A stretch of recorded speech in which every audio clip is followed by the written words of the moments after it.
All right, back for another beer review, and today I'll be reviewing another beer from the Mile Wide Beer Company, and they're out of Louisville, Kentucky, and this is their Frivolous Ideation, and this is the peanut butter, chocolate, and vanilla variant. So they are calling this one a pastry stout that is conditioned on the aforementioned 3 ingredients. It comes in at 11% alcohol by volume, no IBUs listed in time of review, and this can is just under 5 weeks old. I want to give a huge thanks and shout out once again to a very good friend of mine and viewer of the channel, Todd, for hooking me up with this one. So big thanks to him. In the description box, I'll post a link to the beer mail unboxing video I did that contains all the goodies he hooked me up with, and he hooked me up with 2 from Mile Wide, their Tuck Rule Northeast IPA, which was pretty solid.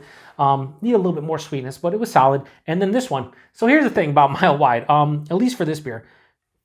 There's no IBUs. There is no IBUs on the label, but there is no ABV on the label. It said 11% on Untapped, and I believe on their Instagram. And on top of that, there's no can down date. So I had to look to Instagram. I almost just dropped the can because that's how we roll here. So I had to find the ABV, and I had to find the can down date. So just under 5 weeks old, 11%. And they have a spiel here on the side. It says, part of our ongoing series of stouts that merge beer and your favorite sweet confections, this edition of Frivolous Ideation takes its inspiration from those iconic peanut butter cups. So, Reese's. That's what they're going for. In 11% pastry stout form. Have they hit the nail on the head? I don't know. But I do know this. I saw Todd check this in on tap months ago. Maybe not months ago. It had to be recently because they just released it. It maybe been like a month ago at the time that I'm recording this. And he said basically it tasted like peanut butter cups. So, I'm hoping that is the case. Now, I just cracked this one open. It's starting to spew out a little bit. So I don't know if that's a good or a bad sign. It's been kept cold the entire time. We'll see. So I'm using the froth glass because I don't use it a lot. And we'll see. Do something like that. Put this over here. Now, one of the best peanut butter cup or chocolate peanut butter beers I have in the last couple of years have been from Hot Butcher, their Fat Bear. We'll see how this one compares. So that poured out pretty much like motor oil. It's pitch black in the glass, even at the bottom here. There's a little bit of like a ruby red tinge underneath, but for the most part, pitch black. Had about a finger of this straight up brown colored head. It looked kind of creamy, but it has now dissipated to a thin film because of the adjuncts. But yeah, that looks like something that I would expect out of a beer with those 3 adjuncts and 11%. Let's get a nose. Okay, yeah. It smells like somebody took Reese's and basically blended it up, threw an 11% Imperial Stout. That's what's happening right here on the nose. If you've ever had, and I've only had them once, but they have the dark chocolate Reese's peanut butter cups, that's kind of what it is, because it's more like a sweet, like Hershey's kind of chocolate, like the special dark, but with a big blast of straight on peanut butter. I've had talks with other beer tubers and just friends in general that, like, you know, when it comes to peanut butter beers, they can go a bunch of different ways. Sometimes you get like the roasted peanut kind of feeling, or sometimes just a straight on regular peanut. Sometimes you'll get peanut butter, actual peanut butter. Sometimes you'll get like a sweet confectionery peanut butter kind of vibe, like what you would get in Reese's, where that is obviously way different than like real peanut butter. Can go many different ways. This smells though like the innards of a Reese's peanut butter cup. There is a little bit of vanilla. Not a ton, but it's a little bit. There's a slight roasted malt, almost coffee roast in this one too. But it's hard to get past. It smells like Reese's peanut butter cups. Dark chocolate Reese's peanut butter cups in my glass. That's what I smell. And honestly, it smells awesome because I love those, and it's 11%. That's what they're going for. So the aroma's fantastic. Let's get into the taste. Cheers, everybody. Thanks again, Todd.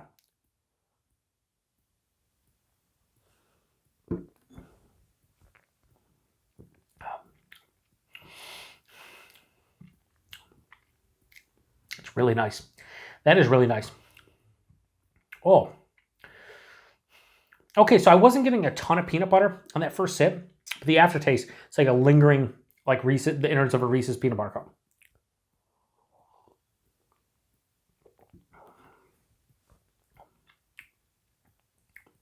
It's really nice. It's really tasty. It's good. It's real good. Couple problems I have with it. And again, a lot of times when it comes to these beers and beers in general, you know, you take the good with the bad. You got to talk about the negatives and the positives. The first 2 things I can say off the rip is the body on this one is definitely thin for something that's 11%. It's just like medium, a touch over medium. It's not just a bit thin. It's substantially thin. which is crazy. And again, I think this is 11%.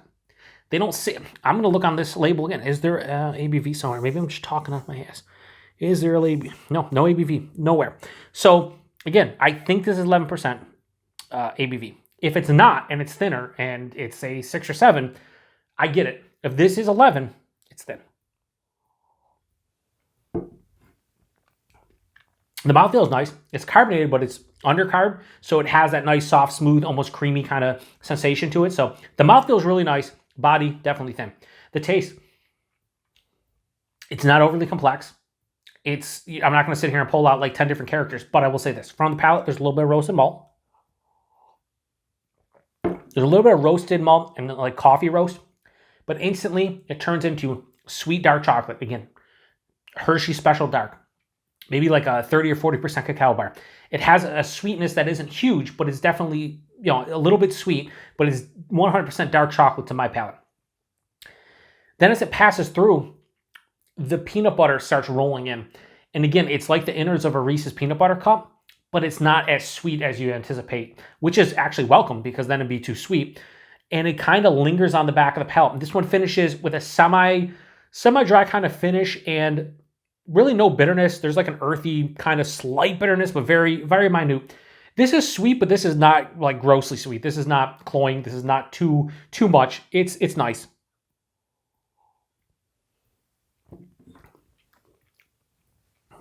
Pour a little bit. I'm gonna pour a little bit more in here. See if we can fit the rest of it in there, because a lot of times the beer changes when you do. Ooh, I'm gonna get it all in there.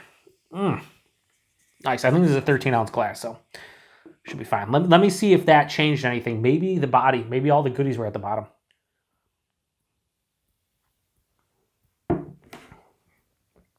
Yeah, there were. So because this is conditioned, probably a lot of sediment, even though I rolled it before, turning on the camera and reviewing it. Now it's more like higher side of medium, lower side of full. So I'd say the body's still, now it's a bit thin as opposed to substantially thin. So it bumped the body and it smoothed it out even more. So the body is okay. I'm okay with the body now. The mouthfeel is even better. What I like about this is it sweet? Yeah, it's a fucking pastry stout. When you see something that says pastry stout, you're expecting a Imperial Stout typically. There's lower ABV pastry stouts. But typically you're expecting an Imperial Stout with pastry flavors which are sweet. Is it sweet? Yes. Is it cloying? No. And that is very welcome to my palate. Because a lot of times you'll drink one of these and be like, dude, I want like 3-4 ounces max. Like I don't want any more than that. I'm probably going to be able to drink the rest of this. Should I today? Maybe. But I'm going to drink the rest of this and I'll be feeling good. But I don't think it's going to be too sweet. So I'm happy about that. So body, fine by me now. Mouthfeel really nice. Not too sweet. You get chocolate. You get peanut butter. It's not overbearing. This isn't like punching me in the face with like Reese's peanut butter cup, but it's definitely noticeable. It's not complex, but I really enjoy this one. Is it as good as the aforementioned Fat Bear? No, but it's still really nice. And I like this one a bit more than I thought I was going to be enjoying it after the first couple of sips. So Frivolous Ideation, the peanut butter chocolate and vanilla variant from Mile Wide. High 4.25 out of 5 and go 4.3 out of 5. I think if the body was a little bit bigger, I think it would get in the low 4 or 5 range. As is, though, I like it. Again, the thing that I really like about this is that it's not super sweet, and I'm happy about it. So, no idea on the price and availability, so Todd helped me out here. 11% with those 3 adjuncts. I would imagine that like a 4-pack of this is like $20 to $24, depending on where maybe they were single cans, but I think Todd probably picked up a 4-pack. If this is more than $24 a 4-pack, I wouldn't buy it. If this was in the $20 to $24 range, I would totally grab this one because it's good. They didn't necessarily nail peanut butter cup in Imperial Stout form, but they came damn close. And I do like the fact that it's not crazy, sickly sweet. And availability, Mile Wide, I think Todd said on the other Tuck Rule video that maybe Atrium was brewery only. And I think they get distro of Mile Wide to some surrounding states. But let me know, Todd. I'm old. I forget.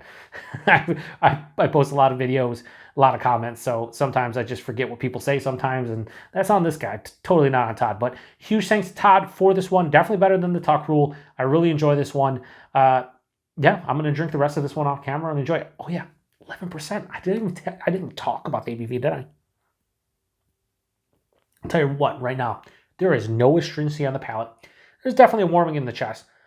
Nothing on the palate, though. So if this is indeed 11% like Untapped, and I believe their Instagram said, that's fucking scary. That is a scary beer, because I could drink this. I've already drank, this is a 13, so I already drank like 4 ounces of this, somewhere around 4 ounces of this. I think I could drink the rest of this in the next half an hour, and I would be fucking feeling great.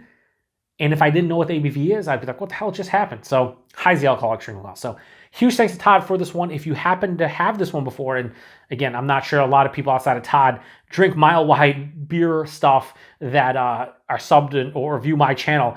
But if you do drink mile-wide stuff and you've had this one before, post in the comment section. Have you had this? I don't know any other variants they have in the series. I'm sure since they said it's an ongoing series, they probably have at least a couple others. I don't know what else they would release, but I'm interested in trying more from them, especially within the series. I think it's they did a pretty damn good job with it. That's why I gave it a 4.3 out of 5. So thanks again to Todd. Thanks everybody. Stop by for another beer review here on the Beer Patrol. To the next one. Cheers.